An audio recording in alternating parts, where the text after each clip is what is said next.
मुखरित मौन। आखिर अवनी परिमल की हो गई। विदाई का समय आ गया। मम्मी पापा अपनी इकलौती लाडली नाजों से पली गुड़िया सी बेटी को विदा कर पाने की हिम्मत नहीं जुटा पा रहे थे।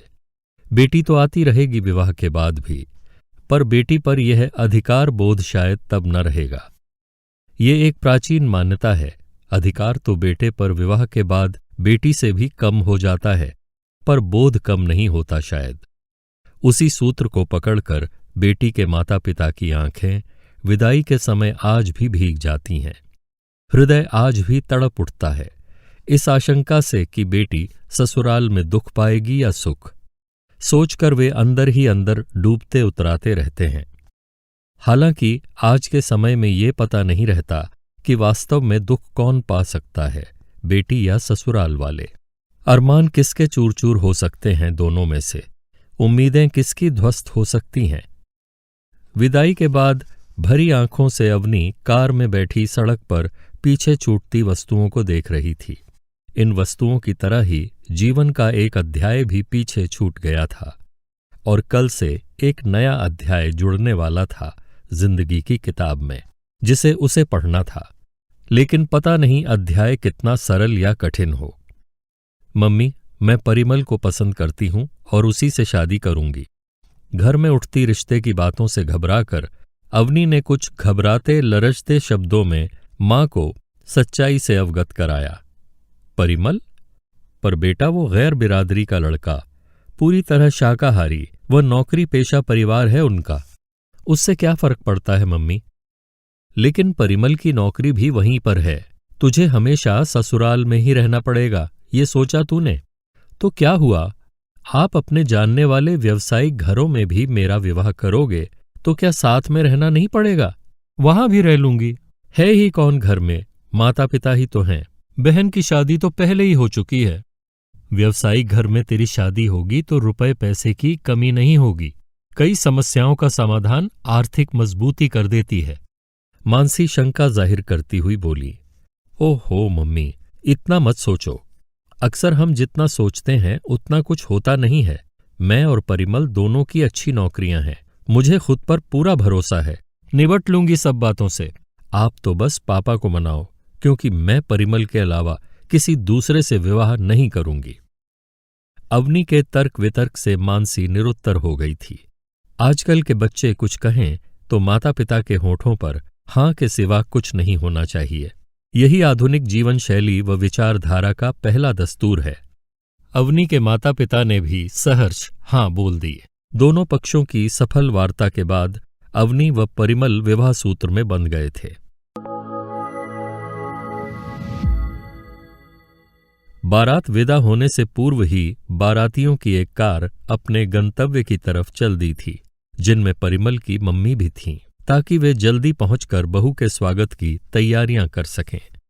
बारात देहरादून से वापस दिल्ली जा रही थी।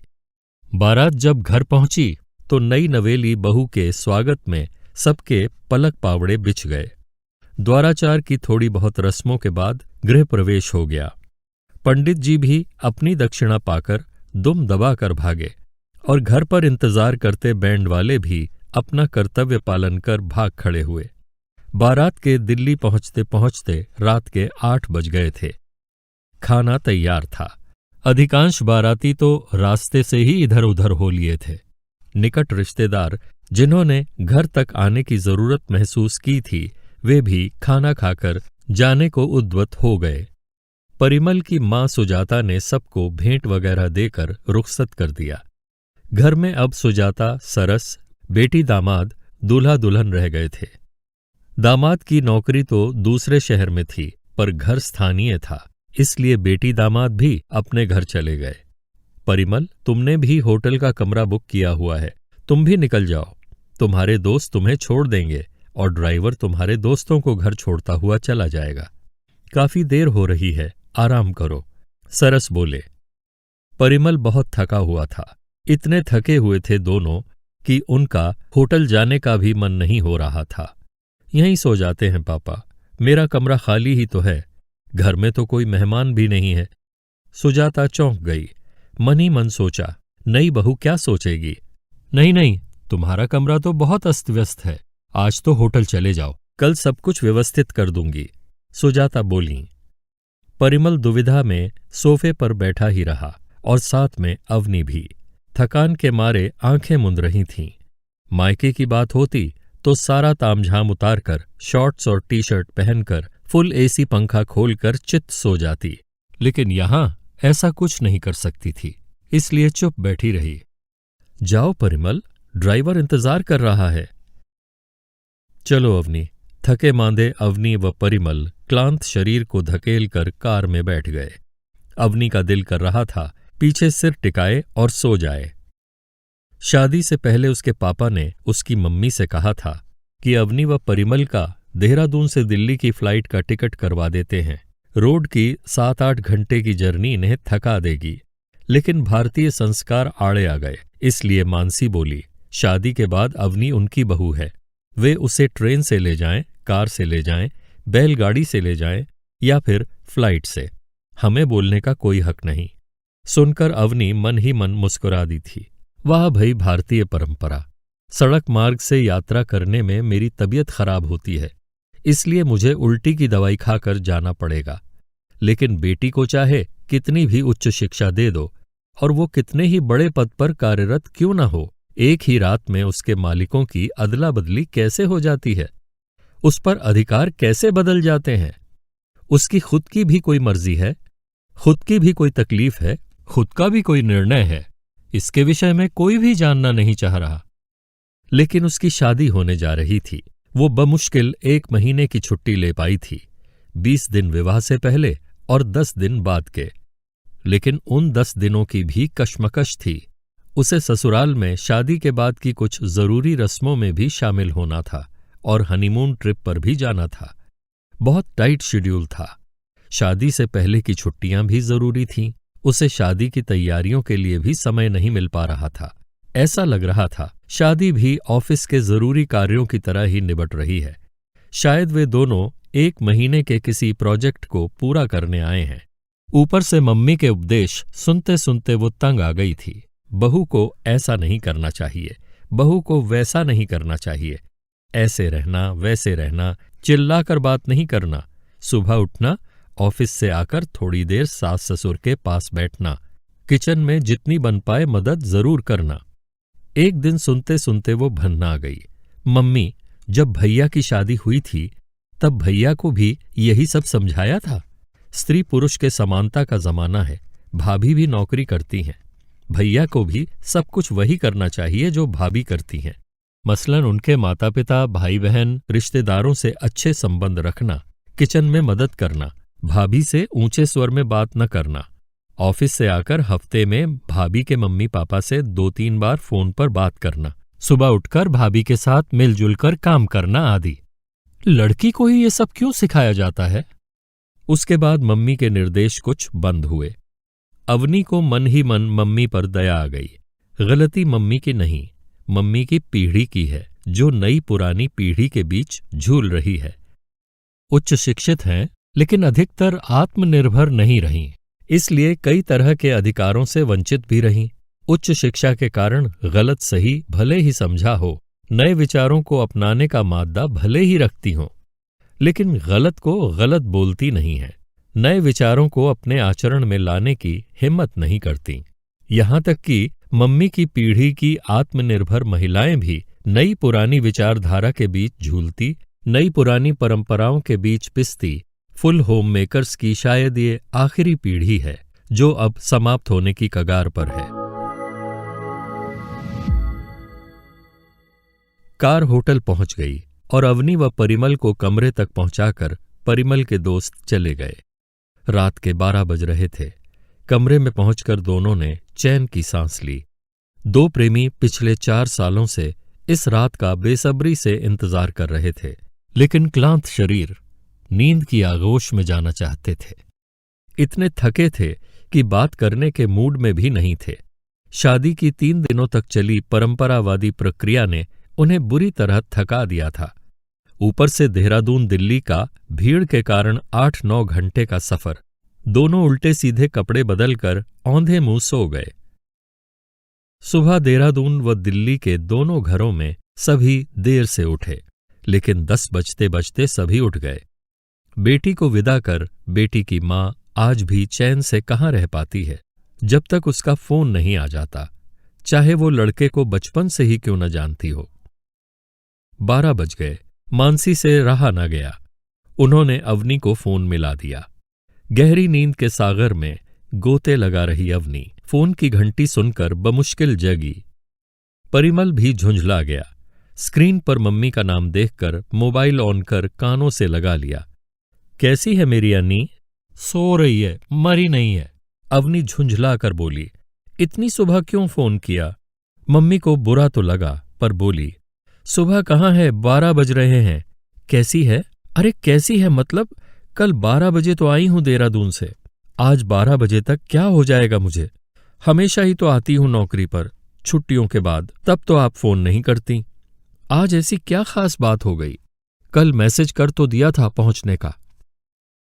मानसी निरुत्तर हो चुप हो गई। अभी मैं सो रही हूं, फोन रखो आप, जब उठ जाऊंगी तो खुद ही मिला दूंगी, कहकर अवनी ने फोन रख दिया। मानसी की आंखें भर आईं। आज की पीढ़ी की बहू की तटस्थता तो दुख देती ही है, पर बेटी की तटस्थता तो दिल चीर कर रख देती है। ये संवेदनहीन यांत्रिक पीढ़ी तो किसी से प्यार करना जैसे जानती ही नहीं। जब मां को ही ऐसे जवाब दे रही है तो सास को कैसे देगी? मानसी एक शिक्षित गृहिणी थी और सास सुजाता एक उच्च शिक्षित कामकाजी महिला। वे केंद्रीय विद्यालय में विज्ञान की अध्यापिका थीं। सुबह 7:45 घर से निकलतीं और 4:30 बजे तक घर पहुंचतीं। सरस रिटायर हो चुके थे, लेकिन सुजाता के रिटायरमेंट में अभी 3 साल बाकी थे। सुजाता आधुनिक जमाने की उच्च शिक्षित सास थीं।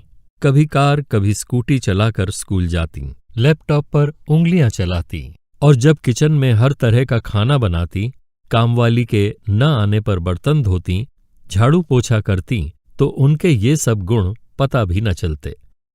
सरस एक पीढ़ी पहले के पति, पत्नी के कामकाजी होने के बावजूद गृह कार्य में मदद करने में अपनी हेटी समझते और पत्नी से सब कुछ हाथ में मिल जाने की उम्मीद करते।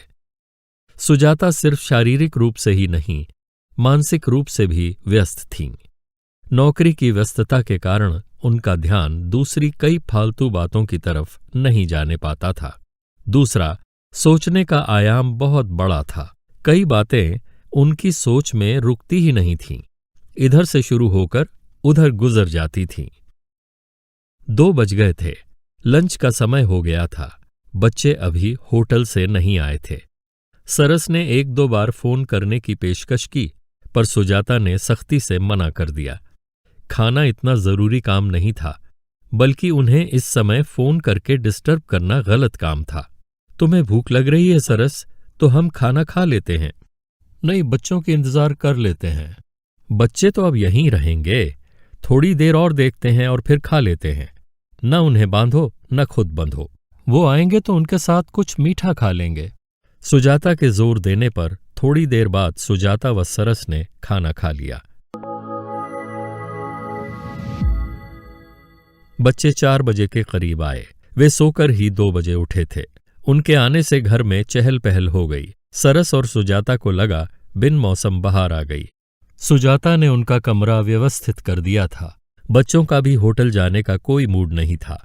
परिमल भी अपने ही कमरे में रहना चाहता था, इसलिए वे अपनी अटैचियां साथ लेकर आए थे। थोड़ी देर घर में रौनक कर खाना खाकर बच्चे फिर अपने कमरे में समा गए। अवनी अपनी मम्मी को फोन करना फिर भूल गई। बेचैनी में मानसी का दिन नहीं कट रहा था। दोबारा फोन मिलाने पर अवनी की सुबह की डांट याद आ रही थी, इसलिए थक हार कर समधिन सुजाता को फोन मिला दिया। थकी हुई सुजाता भी लंच के बाद नींद के सागर में गोते लगा रही थी। घंटी की आवाज से बमुश्किल आंखें खोलकर मोबाइल पर नजरें गड़ाईं। समधिन मानसी का नाम देखकर हड़बड़ाकर उठकर बैठ गई। वो आवाज को संयत कर नींद की खुमारी से बाहर खींचती हुई बोली, हेलो सुजाता जी, लगता है आपको डिस्टर्ब कर दिया। दरअसल अवनी ने फोन करने को कहा था, पर अभी तक नहीं किया। ओ अवनी, वो तो अपने कमरे में है।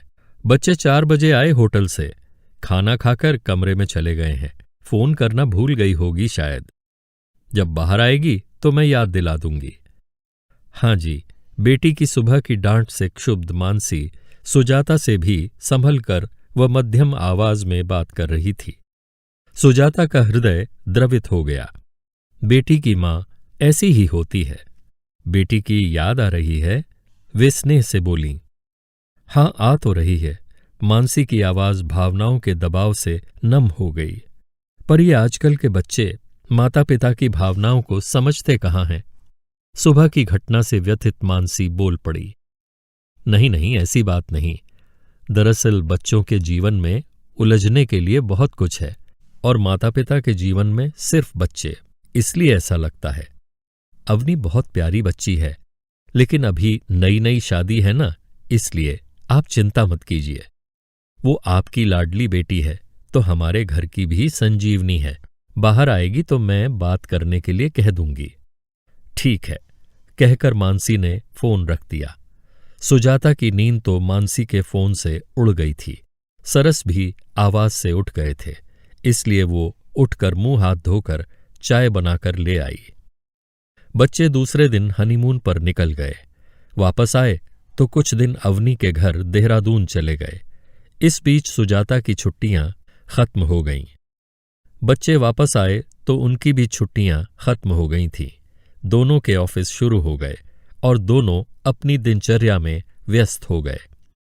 वैसे तो सुजाता बहुत ही आधुनिक विचारों की कामकाजी सास थीं, पर वे इस नई पीढ़ी को नवविवाहित जीवन की शुरुआत करते बड़े आश्चर्य व कौतूहल से देख रही थीं। इन बच्चों की दिनचर्या में उनके मोबाइल व लैपटॉप के अलावा किसी के लिए भी जगह नहीं थी। उनके ऑफिस संबंधी अधिकतर काम तो मोबाइल से ही निबटते थे, बाकी बचे लैपटॉप से। सुबह 8 साढ़े 8 के निकले बच्चे रात के 8:30 के बाद ही घर घुसते। उनकी दिनचर्या में अपने नवविवाहित साथी के लिए ही जगह नहीं थी, फिर सास ससुर की कौन कहे। इन्हें प्यार करने के लिए फुर्सत कैसे मिली होगी? सुजाता अक्सर सरस से परिहास करती। लगता है प्यार भी मोबाइल पर ही निपटा लिया होगा, ऑफिस के जरूरी कार्यों की तरह। मानसी बेटी से बात करने के लिए तरस जाती। पहले सिर्फ उसकी नौकरी थी, इसलिए थोड़ी बहुत बात हो जाती थी, पर अब उसकी दिनचर्या का थोड़ा बहुत हिस्सेदार परिमल भी हो गया था। सास ससुर के साथ भी थोड़ा बहुत बैठती है छुट्टी के दिन। कभी किचन का रुख भी कर लिया कर। अब तेरी शादी हो गई है, तेरे सास ससुर अच्छे हैं, पर थोड़ी बहुत उम्मीद तो वे भी करते होंगे। एक दिन फोन पर बात करते हुए मानसी बोली, उफ मम्मी, फिर शुरू हो गए आपके उपदेश। अरे जब मैं किसी से बदलने की उम्मीद नहीं करती, जो जैसा है वैसा ही रह रहा है, तो मुझसे बदलने की उम्मीद कैसे कर सकता है कोई? शादी मेरे लिए ही सजा क्यों है? ये मत पहनो, वो मत करो, मन हो ना हो सबसे बातचीत करो, जल्दी उठो, रिश्तेदार आएं तो उन्हें खुश करो। अवनी झल्ला कर बोली। कमरे के बाहर से गुजरती सुजाता के कानों में अवनी की ये बातें पड़ गईं। सुजाता बहुत ही खुले विचारों की महिला थी। हर बात का सकारात्मक पहलू देखना व विश्लेषणात्मक तरीके से सोचना उनकी आदत थी। पारंपरिक सास के कवच से बाहर आकर एक स्त्री के नजरिए से सोचने लगी। आखिर गलत क्या कह रही है अवनी? शादी सजा क्यों बन जाती है किसी लड़की के लिए? लड़के के लिए शादी न कल सजा थी न आज, पर लड़की के लिए? वे खुद भी कामकाजी रही हैं, अंदर बाहर की जिम्मेदारियों में बुरी तरह पिसी हैं। पति ने भी इतना साथ नहीं दिया। कितने ही क्षण ऐसे आए जब नौकरी बचाना भी मुश्किल हो गया था। कामकाजी होते हुए भी उनसे एक संपूर्ण गृहिणी वाली उम्मीद की गई। ऐसे विचार कई बार उनके हृदय को भी आंदोलित करते थे, पर गलत को गलत कहने की उच्च शिक्षित होते हुए, यहां तक कि आर्थिक रूप से आत्मनिर्भर होते हुए भी उनकी पीढ़ी ने हिमाकत नहीं की। उसे लग रहा था जैसे उनकी पीढ़ी का मौन अब अवनी की पीढ़ी की लड़कियों के मुख से मुखरित हो रहा है। अवनी की पीढ़ी की लड़कियों की दिनचर्या अपने हिसाब से शुरू होती है और अपने हिसाब से खत्म होती है। देखकर उन्हें भी अच्छा लगता है। अवनी की पीढ़ी की लड़की का जीवन पति रूपी पुरुष के जीवन के खिलने व सफल होने के लिए आधार मात्र नहीं है, बल्कि दोनों ही बराबर के स्तंभ थे, एक भी कम या ज्यादा नहीं। वो अपने बेटे को अवनी से ज्यादा बदलते हुए देख रही थी। शादी के बाद वो पहले से जल्दी उठता, दोनों भागदौड़ कर तैयार होते, बेडरूम ठीक करते, अपने अपने कपड़े प्रेस करते, उन्हें अलमारियों में लगाते। नाश्ते में एक टोस्ट सेकता तो दूसरा कोल्ड कॉफी बनाता, एक कॉर्नफ्लेक्स बाउल में डालता तो दूसरा दूध ग्लास में, एक ऑमलेट बनाता तो दूसरा टोस्ट पर बटर लगाता। सुजाता खुद कामकाजी थी, इसलिए उनकी बहुत अधिक मदद नहीं कर सकती थी। बस घर की व्यवस्था ठीक ठाक मिल रही थी। राशन पानी सब्जी कब कहाँ से आएगा, काम वाली कब काम करेगी, खाना कब बनेगा, इसका सिरदर्द न होना भी बहुत बड़ी मदद थी। इसलिए व्यक्तिगत स्तर पर मदद को लेकर वो चुप ही रहती थीं। लेकिन परिमल को हर कदम पर अवनी का साथ व स्वतंत्रता देते देख सुजाता को अपना जीवन व्यर्थ जाया जाने जैसा लगता। वो खुद को कभी नौकरी व घर के बीच पूरी ही नहीं पड़ी, ऊपर से सारे रिश्ते नाते। अवनी को तो रिश्ते नाते निभाने की कोई फिक्र ही नहीं थी। यहां तक तो उसकी न तो सोच जाती न ही समय। उस पर भी अब परिवार छोटे, एक टाइम की चाय भी नहीं पिलानी है और फिर व्हाट्सएप। चाय की प्याली भी गुड मॉर्निंग के साथ व्हाट्सएप पर भेज दो और जरूरत पड़ने पर बर्थडे केक भी। सोचकर सुजाता मन ही मन मुस्कुराई।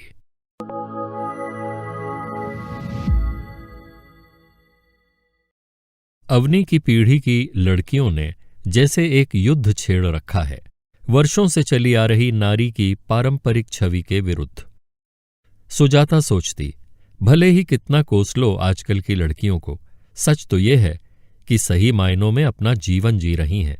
मुखरित हो चुकी है ये पीढ़ी, जो जीवन शायद उनकी पीढ़ी या उनसे पहले और उनसे भी पहले की पीढ़ी की लड़कियों ने चाहा होगा, पर कायदे और रीति रिवाजों में बंद कर रह गईं। पुरुषों के बराबर समानता स्त्रियों को किसी ने नहीं दी, लेकिन ये पीढ़ी अपना वो अधिकार छीन कर ले रही है। फिर विकास तो अपने साथ कुछ विनाश लेकर आता ही है, गेहूं के साथ घुन तो पिसा ही जाता है। अवनी और परिमल दोनों आजकल अत्यधिक व्यस्त थे।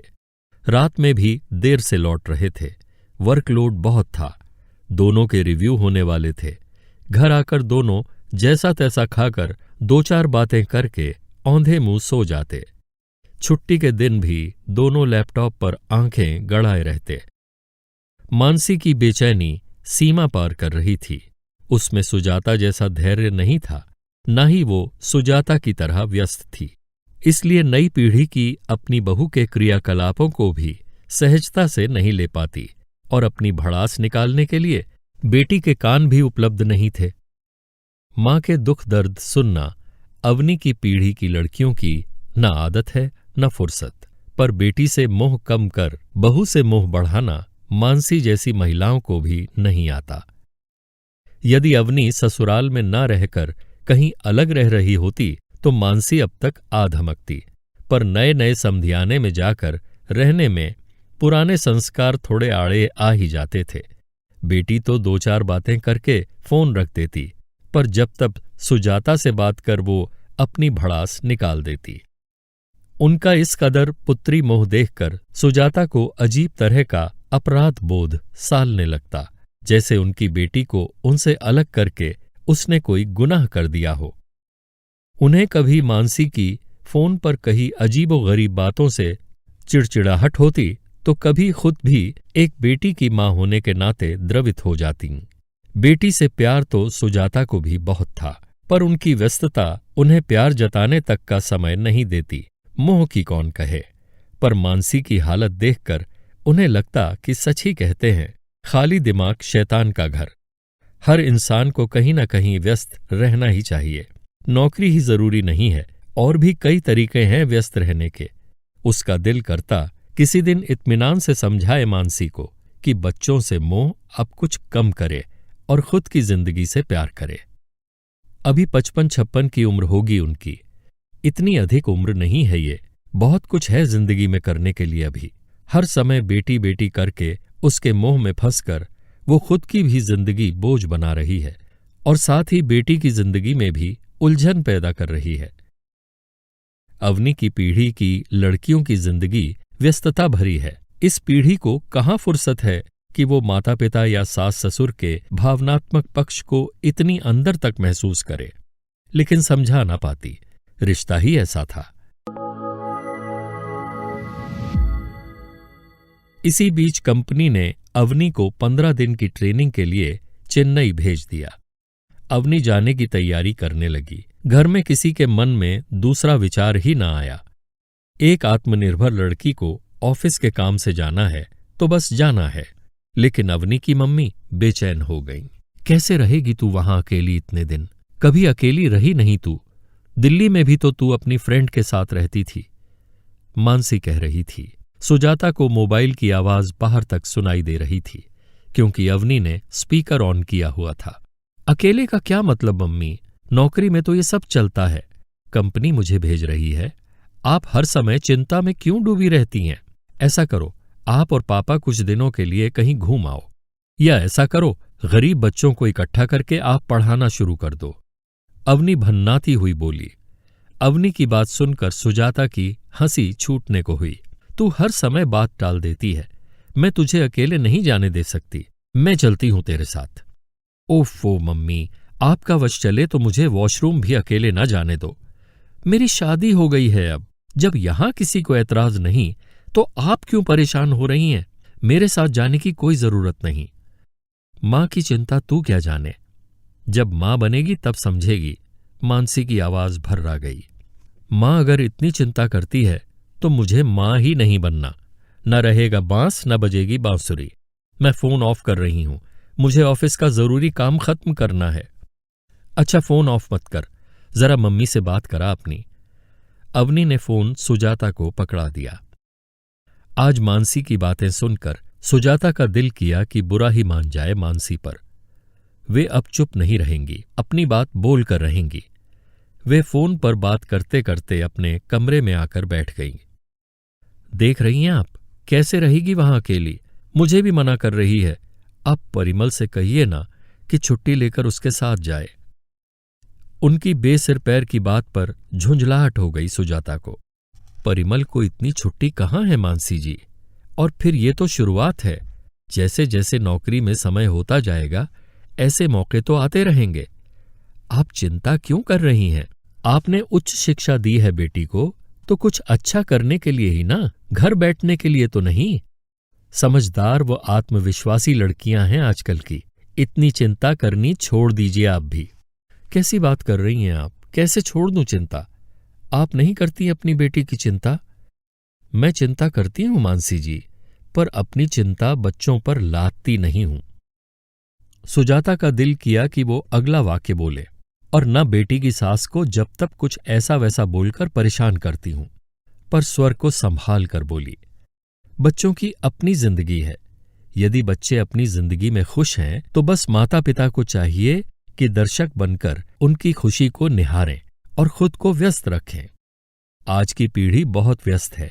इनकी तुलना अपनी पीढ़ी से मत कीजिए। इसका मतलब ये नहीं कि बच्चों को हमसे प्यार नहीं, पर उनकी दिनचर्या ही ऐसी है कि कई छोटी छोटी खुशियों के लिए उनके पास समय ही नहीं है, या कहना चाहिए खुशियों के मापदंड बदल गए हैं उनकी जिंदगी के। मानसी एकाएक रो पड़ी फोन पर। सुजाता का हृदय पसीज गया, लेकिन सोचा आखिर बेटी से मोह भंग तो होना ही चाहिए मानसी का। मानसी जी, क्यों दिल छोटा कर रही हैं? अवनी आपकी बेटी है और जिंदगी भर आपकी बेटी रहेगी। लेकिन एक बच्ची आपके पास भी है। उसे भी अवनी के नजरिए से देखेंगी तो वो भी उतनी ही अपनी लगेगी। प्यार कीजिए बच्चों से, पर अपना प्यार, अपना रिश्ता लाद कर उनकी जिंदगी नियंत्रित मत कीजिए, बल्कि अपनी जिंदगी खुशी से जीने के तरीके ढूंढिए। अभी हमारी ऐसी उम्र नहीं हुई है। खूबसूरत उम्र है ये तो। सब जिम्मेदारियों से अब जाकर फारिग हुए हैं। अपने छूटे हुए शौक पूरे कीजिए। अब वे दिन लद गए कि बच्चों की शादी की और बुढ़ापा आ गया। अब तो समय आया है एक नई शुरुआत करने का। मानसी चुप हो गई। सुजाता को समझ नहीं आ रहा था कि मानसी उनकी बात कितनी समझी कितनी नहीं। उसे अच्छा लगा या बुरा। आप सुन रही हैं ना? वे धीरे से बोलीं। मैं आपका दिल दुखाना नहीं चाहती, बल्कि बड़ी बहन की तरह आपका साथ देना चाहती हूं। अवनी खुश है अपनी जिंदगी में, व्यस्त है अपनी नौकरी में। आपके पास कम आ पाती है, कम बात कर पाती है। तो क्या आप सोचती हैं कि वो हमारे पास रहती है तो हमारी बहुत बातें हो जाती हैं? आप दूर हैं, फिर भी फोन पर बात कर लेती हैं। लेकिन मैं तो जब उसे अपने सामने थका हुआ देखती हूं तो खुद ही बातों में उलझाने का मन नहीं करता। छुट्टी के दिन बच्चे काफी देर से सोकर उठते हैं, फिर उनके हफ्ते में करने वाले कई काम होते हैं। शाम को थोड़ा बहुत इधर उधर घूमने या मूवी देखने चले जाते हैं। यदि इस तरह से हम हर समय अपनी खुशियों के लिए बच्चों का मुंह देखते रहेंगे तो हमारी खुशियां रेत की तरह फिसल जाएंगी मुट्ठी से और हथेली में कुछ भी न बचेगा। इसीलिए कहा इतना कुछ। अगर मेरी बात का बुरा लगा हो तो क्षमा चाहती हूं। नहीं, आपकी बात का बुरा नहीं लगा मुझे, बल्कि आपकी बात पर सोच रही हूं। बहुत सही कह रही हैं। अवनी भी जब तब कुछ ऐसा ही समझाती है, मगर झल्लाकर। मैं भी कोई नई राह ढूंढती हूं। आप नौकरी में व्यस्त हैं, इसलिए जिंदगी को सही तरीके से ले पा रही हैं शायद। नौकरी के अलावा भी बहुत से रास्ते हैं जिंदगी में व्यस्त रहने के। मैं भी रिटायरमेंट के बाद कोई नया रास्ता ढूंढूंगी। आप भी सोचकर ढूंढिए और ढूंढकर सोचिए, कहकर सुजाता हंसती। हाँ जी, आप बिल्कुल ठीक कह रही हैं। कब निकल रही है अवनी? परसों सुबह की फ्लाइट से। ठीक है, कल रात उसे गुड विशेस का मैसेज कर दूंगी, कहकर मानसी खिलखिलाकर हंस पड़ी और साथ ही सुजाता भी। अभी आप सुन रहे थे सुधा जुगरान की लिखी हुई यह सुंदर रचना मुखरित मौन।